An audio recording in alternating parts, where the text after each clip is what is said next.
సోమవారాల వ్రతం. అంటే ఈ వ్రతం ముఖ్యంగా సోమవారాలే చెయ్యాలి. అందులోనూ కూడా నన్ను ఉద్దేశించి, అంటే శివుణ్ణి ఉద్దేశించి, భవానీ శంకరులను ఉద్దేశించి చెయ్యాలి. ఎవరైతే ఈ వ్రతాన్ని కంటిన్యూగా వరుసగా 16 సోమవారాలు పాటు చేస్తారో, చేసి చివరి రోజున ఎవరైతే ఈ యొక్క భోజనాలు బ్రాహ్మలకి, అలాగే ఇరుగు పొరుగు వారికి, అలాగే దారిని పోయేటటువంటి వారికి, అనాథలకి అన్నదానాన్ని చేస్తారో, వస్త్రదానాన్ని చేస్తారో, వాళ్ళందరికీ కూడా ఏదైతే కోరిక ఉంటుందో ఆ కోరిక నేను మనస్ఫూర్తిగా నెరవేరుస్తాను, నా భక్తులని ఆదరిస్తాను, వాళ్ళకి ఎటువంటి కష్టము రాకుండా చూసుకుంటాను, అంత్యమందు నా యొక్క శివ సాన్నిధ్యానికి నేను తీసుకొచ్చుకుంటాను. కాబట్టి ఈ 16 సోమవారాల వ్రతం అంత మహత్యమైనటువంటిది. అంచేత భూలోకంలో ఎవరైనా సరే, అన్ని రకాల మతాల వారు, ఎన్ని రకాల జాతుల వారు కూడా ఈ యొక్క వ్రతాన్ని ఖచ్చితంగా చేయొచ్చు. స్త్రీ పురుషులు, చిన్నపిల్లలు, పెద్దవాళ్ళు, ముసలివాళ్ళు అందరూ కూడా ఈ వ్రతాన్ని భక్తి శ్రద్ధలతో ఆచరించవచ్చు అనే విషయాన్ని పరమేశ్వరుడు పార్వతీ అమ్మవారికి మొట్టమొదటి అధ్యాయంలో తెలియజేశారు. ఇక 2వ అధ్యాయం ప్రారంభమవుతుంది. 2వ అధ్యాయంలో మళ్ళా ఈ యొక్క మునులందరూ కూడా అడుగుతారు, అయ్యా ఈ యొక్క వ్రతం గురించి చెప్పారు, అయితే అసలు మొట్టమొదట ఈ వ్రతాన్ని ఎవరు ఆచరించారు, దాని వివరం మాకు తెలియచేయండి అన్నారు. తప్పకుండా చెబుతానయ్యా. అసలు మొట్టమొదట పార్వతీ అమ్మవారి వ్రతం విన్న తర్వాత పార్వతీ అమ్మవారే ఆచరించింది ఈ యొక్క 16 సోమవారాల వ్రతము. కారణం ఏమిటి అంటే కనుక, ఒకనొక సమయంలో కైలాస పర్వతంలో పార్వతి, పరమేశ్వరుడు, అలాగే స్కందుడు అంటే ఎవరు, సుబ్రహ్మణ్యేశ్వర స్వామి వారు, అంటే పార్వతీ పరమేశ్వరుడు యొక్క పుత్రుడు అనమాట, కుమారస్వామి వారు. ఈ కుమారస్వామి వారు ఒకనొక సమయంలో పార్వతీ అమ్మవారు ఏదో గట్టిగా మాట్లాడితే కోపగించుకుంటే అలిగి ఏం చేశాడు, కైలాస పర్వతం నుంచి వెళ్ళిపోయాడు. ఎక్కడికి వెళ్ళిపోయాడో తెలియదు, ఎక్కడ దాక్కున్నాడో తెలియదు, ఏ లోకంలో ఉన్నాడో తెలియదు. చాలా రోజుల పాటు వెతికించారు, ఎక్కడా కనపడలేదు. పాపం పార్వతీ అమ్మవారికి బెంగ వచ్చేసింది. ఎందుకంటే పుత్రుడు అనేటటువంటి వాడు దూరం అయితే ఏ తల్లిదండ్రులు తట్టుకోలేరు. అందుచేత ఆ పుత్రుడు లేనటువంటి బాధ బాగా పెరిగిపోయి ఏం చేయాలో అర్థం కాక సతమతం అవుతూ ఉండేటటువంటి సమయంలో పరమేశ్వరుడు చెప్పినటువంటి ఒక అద్భుతమైనటువంటి ఈ యొక్క 16 సోమవారాల వ్రతం గుర్తొచ్చింది అమ్మవారికి, పార్వతీ అమ్మవారికి గుర్తొచ్చి, ఓహో ఒకనొక సమయంలో ఏ సమస్య ఉన్నా సరే ఈ వ్రతం చేస్తే తీరుతుందని సాక్షాత్తు నా నాథుడే చెప్పాడు కదా, శివుడే చెప్పాడు కదా.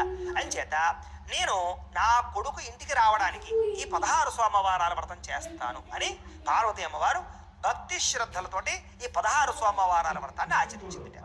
ఆచరిస్తే ఒక్కొక్క వారం గడిచే కొలది సుబ్రహ్మణ్యేశ్వర స్వామి వారికి, అంటే కుమారస్వామి వారికి ఇంటికి వెళ్ళిపోవాలి అని మనస్సు, అమ్మ మీద బెంగ, అమ్మ మీద కోరిక, ఇవన్నీ కూడా పుట్టేట. అలా పుట్టగా ఇలా 16 సోమవారాలు పూర్తయ్యి 16వ సోమవారం పూర్తయ్యి ప్రసాదం తీసుకునేసరికి సుబ్రహ్మణ్యేశ్వర స్వామి వారు, అంటే కుమారస్వామి వారు కైలాసానికి వచ్చేసి అమ్మాని దగ్గరికి వెళ్ళిపోయి కౌగిలించుకొని చాలా ముద్దాడాడు.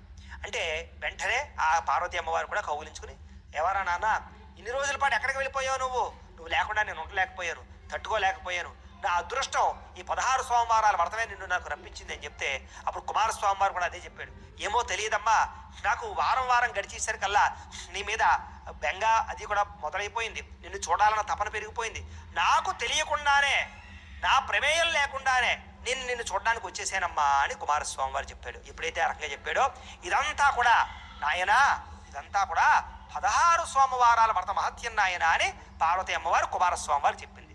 చెబితే కుమారస్వామి వారు చాలా సంతోషించి, అమ్మ చాలా బాగుంది నువ్వు చెప్పింది ఏదో, అయితే దీనికి సంబంధించి ఇంకా ఏదైనా విషయం ఉంటే నాకు చెప్పమ్మా అని కుమారస్వామి వారు అడిగాడు. ఇక్కడతోటి 2 అధ్యాయాలు పూర్తయ్యాయి. ఇక 3వ అధ్యాయంలో మళ్ళా పార్వతీ అమ్మవారు కుమారస్వామి వారికి ఏం చెప్తోందో అది మళ్ళీ శౌనకాది మహాములందరికీ సూత్రులు వారు చెప్పడం ప్రారంభం చేశారు. అయితే ఎప్పుడైతే కుమారస్వామి వారు అడిగాడో అమ్మవారు చెబుతోంది, అయినా చెబుతాను, దీని గురించి ఒక అద్భుతమైన మహాత్యం ఉంది, వ్రతం గురించి చెప్తాను విను. అయితే ఒకనొక సమయంలో ఏమిట్రా అంటే, నేను నీ తండ్రి గారు అంటే పార్వతీ పరమేశ్వరులు మేమిద్దరం కూడా కైలాసం నుంచి అనేక లోకాలు తిరుగుతూ ప్రయాణం చేస్తూ ఉన్నాం. ఊర్ధ్వలోకంలో ప్రయాణం చేస్తూ ఉంటే ఒకరోజు మా ఇద్దరికి కూడా భూమండలంలో ఒక అద్భుతమైనటువంటి క్షేత్రం కనపడింది. అది ఎలా ఉందంటే కనుక, కైలాసం ఎంత అద్భుతంగా దేదీప్యమానంగా ఉంటుందో ఆ క్షేత్రం కూడా అంత దేదీప్యమానంగా కనపడింది. అద్భుతమైనటువంటి గోపురం, బ్రహ్మాండమైనటువంటి సరోవరం, అక్కడే మారేడు దళాల వృక్షాలు, అనేక రకాల కమలాల వృక్షాలు, అలాగే నాగవల్లి దళాల వృక్షాలు, నాగమల్లి పూలు యొక్క వృక్షాలు, ఇలాగ ఎన్నో సరోవరాలు, ఎన్నో లతలు, తీగలు, పుష్పాలు, అద్భుతమైనటువంటి ఒక స్వర్గంలో ఉండేటటువంటి సౌందర్యవంతమైనటువంటి ఒక ఆలయం, ఒక ప్రాకారం కనపడింది. అది చాలా పెద్ద గుడిలా ఉంది. సరే అదంతా చూసేసరికి, ఆ ప్రాంతం చూసేసరికి మాకు కూడా ముచ్చట కలిగి ఆ యొక్క గుళ్ళో కాసేపు దిగి అక్కడ నడియాడి కాసేపు ఆ ఉద్యానవనాలన్నీ కూడా చూడాలి అనిపించింది నాన్నగారికి నాకు కూడా. అప్పుడు మేమిద్దరం కూడా ఆ భూలోకానికి వెళ్ళి ఆ ఆలయ సమీపంలో కాసేపు నడయాడుతూ తిరిగాం. అక్కడ ఒక చెట్టు ఉంటే కనుక ఆ చెట్టు కింద ఒక పెద్ద గట్టు ఉంది. ఆ గట్టు దగ్గర కూర్చునేసరికి మాకు కాసేపు పాచికలు ఆడుకోవాలి అని కుతూహలం పుట్టింది. సరే అని చెప్పేసి నేను అక్కడ కూర్చుని నేనును మీ తండ్రి గారు కూడా పాచికలు ఆడుకుంటూ ఉన్నాం. ఈలోపు ఏం జరిగిందంటే అక్కడ గోరవి అనేటటువంటి ఒక స్త్రీ, ఒక వృద్ధ స్త్రీ, ఒక ఆవిడ అక్కడికి వచ్చింది. వచ్చి మేమిద్దరం పాచికలు ఆడుతూ ఉంటే దూరం నుంచి చూసింది. చూసి చాలా ఆశ్చర్యపోయింది.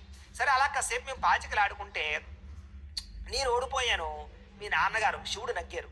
ఎప్పుడైతే నగ్గారో నాకు కొంచెం మానసికంగా కొంచెం ఇదయ్యి నేను ఓడిపోవడం ఏమిటి అనేటటువంటి బాధతోటి లేదు నేనే నగ్గాను అని మీ నాన్నగారు. ఈ రకంగా మేమిద్దరం కూడా సరదాగా వాదులు ఆడుకుంటూ ఉన్నాం.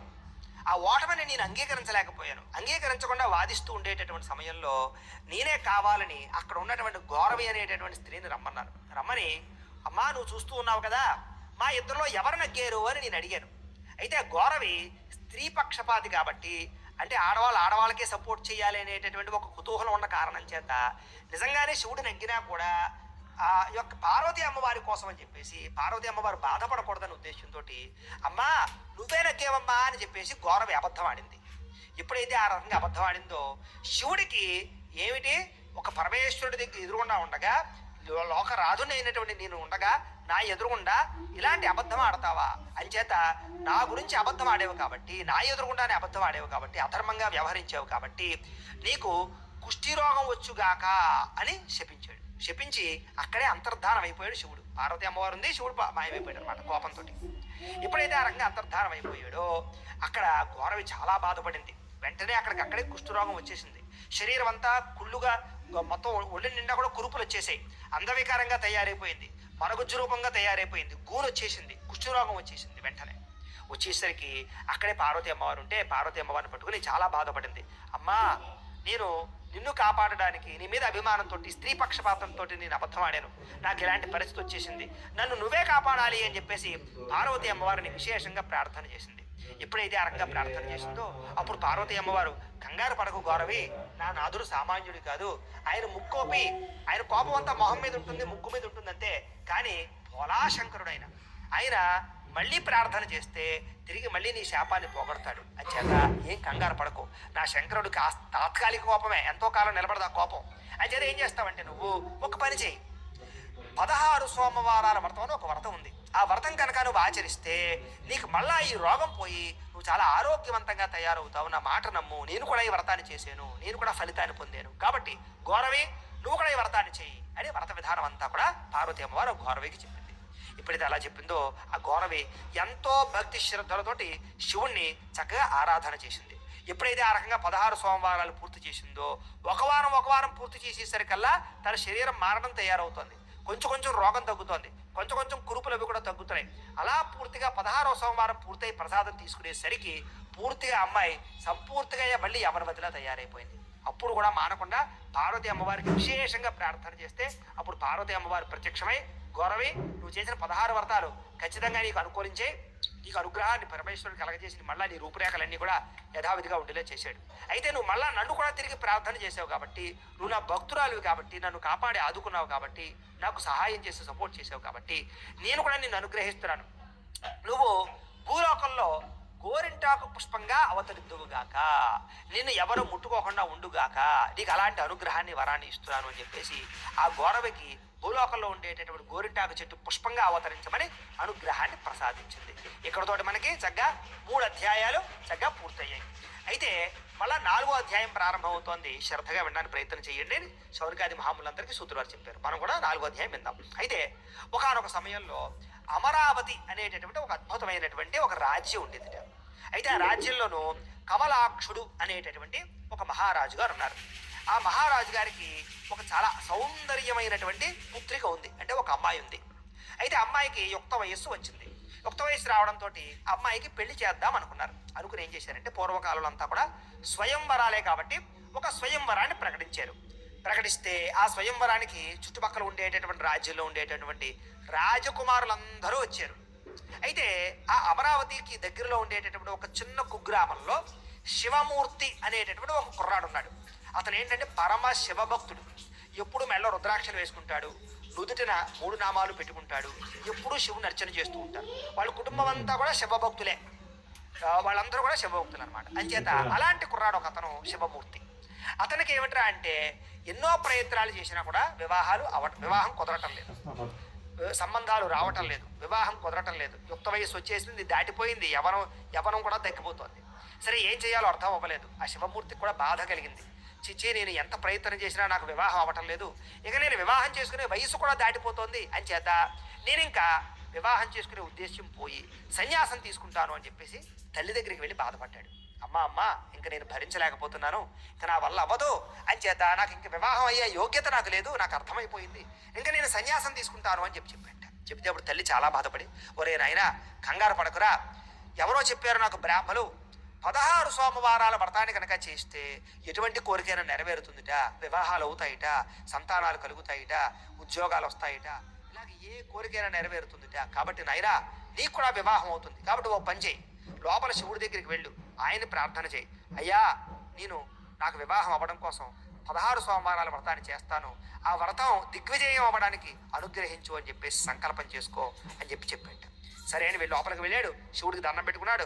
నేను 16 సోమవారాల వ్రతం చేస్తాను శివ, నాకు వివాహం అయ్యేలా అనుగ్రహించు అని ప్రార్థన చేశాడు. చేసిన తర్వాత బయటకు వచ్చిన తర్వాత, అమ్మా మరి 16 సోమవారాల వ్రతం చేద్దాం అనుకున్నాం కదా, మనం బీదవాళ్ళం కదా, దరిద్రాన్ని అనుభవిస్తున్నాం కదా, ఈ వ్రతానికి డబ్బులు ఎక్కడి నుంచి వస్తాయి, పూజా సామాన్లు ఎక్కడి నుంచి వస్తాయమ్మా అని అడిగాడు.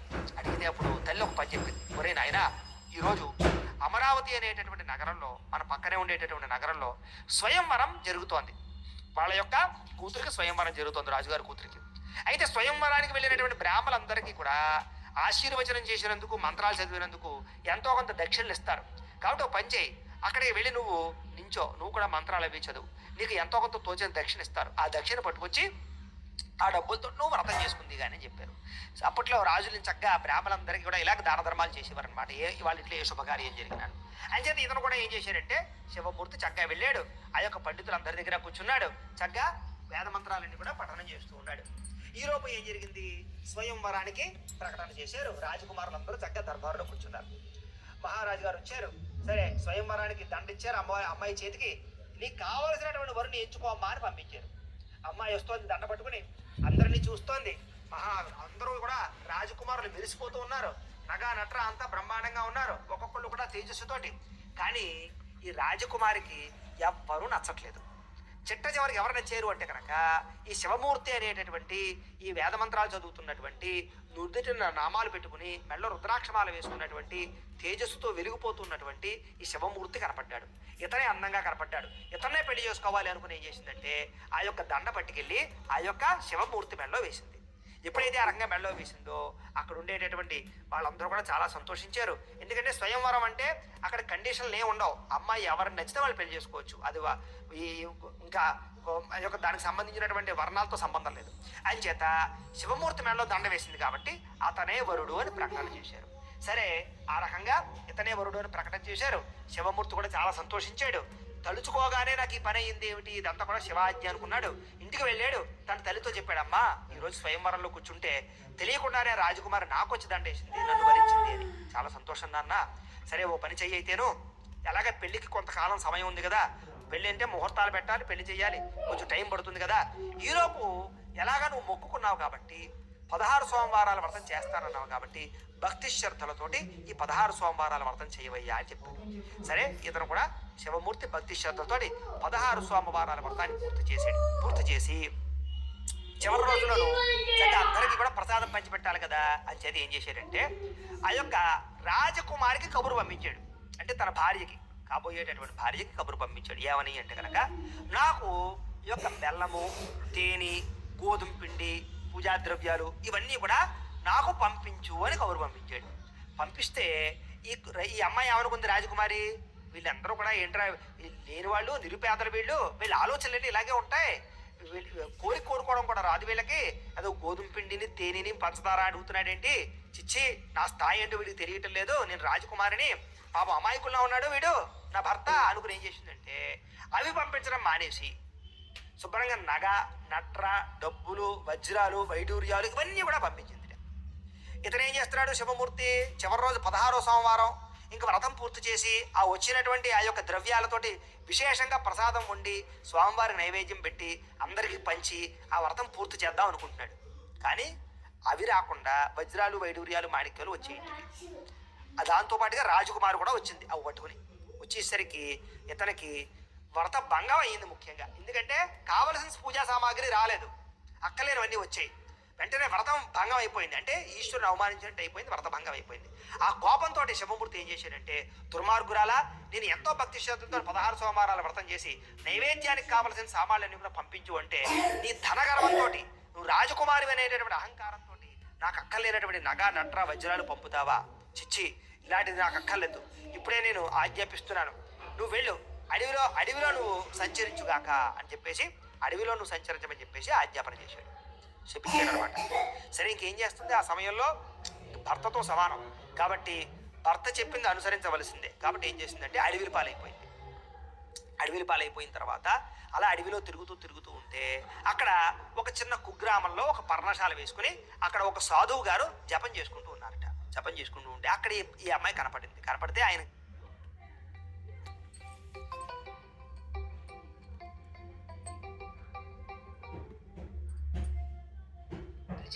ఏమ్మా ఎందుకు ఇలా అడవిలో తిరుగుతున్నావు, నువ్వు చూస్తే రాజకుమారిలా ఉన్నావు, ఏం జరిగింది అని అడిగాడు. అడిగితే ఏమీ లేదయ్యా, ఇలాగ మా భర్త 16 సోమవారాల వ్రతం చేశాడు, చివరిలో నైవేద్యానికి కావలసిన సామాన్లు నన్ను పంపించమన్నాడు.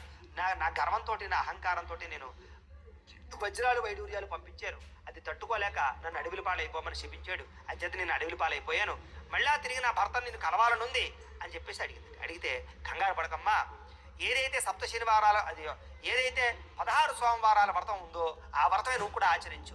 ఖచ్చితంగా ఈశ్వరుడు నీ అనుగ్రహాన్ని, నీ భర్తను మళ్ళీ నిన్ను కలిపేటటువంటి అనుగ్రహాన్ని ఇస్తాడు అని చెప్పేసి ఆ యొక్క సాధువు గారే ఆ అమ్మాయి చేత వరుసగా 16 సోమవారాలు చక్కగా అక్కడ పర్ణశాలలో భక్తి శ్రద్ధలతోటి ఈశ్వరుడికి ఈ రకంగా పూజ చేయించింది.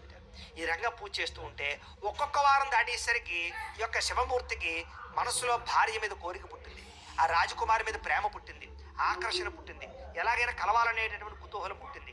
అలా 16 సోమవారాలు పూర్తి అయ్యేసరికి చివరి రోజు పూజ చేసుకునే సమయానికి ఉండబట్టలేక, తట్టుకోలేక ఈ యొక్క శివమూర్తే వెతుక్కుంటూ అడవిలోకి వెళ్ళి ఆఖరికి రాజకుమారు ఉండే పర్ణశాల దగ్గరికి వెళ్ళాడు. వెళ్ళి సరే తప్పు అయిపోయింది, నేను కోపంగా మాట్లాడాను, ఏమీ అనుకోవద్దు, మళ్ళా తిరిగి మనందరం పెళ్లి చేసుకుని ఆనందంగా ఈశ్వరుని కొలిచి మనందరం కూడా అన్యోన్యంగా ఉండి సంతానం కలిగి ఆనందంగా ఉందామని చెప్పేసి తగ్గ తిరిగి ఆ రాజకుమారిని మళ్ళీ తీసుకొచ్చుకొని ఇంట్లోనే ఇద్దరూ కలిపి భార్యాభర్తల సమేతులే మళ్ళీ 16 సోమవారాల వ్రతాన్ని భక్తి శ్రద్ధలతో ఆచరించి అంత్యమందు శివ సాన్నిధ్యాన్ని పొందారు. ఇహలోకంలో సకలైశ్వర్య భోగ భాగ్యాలు పొందారు.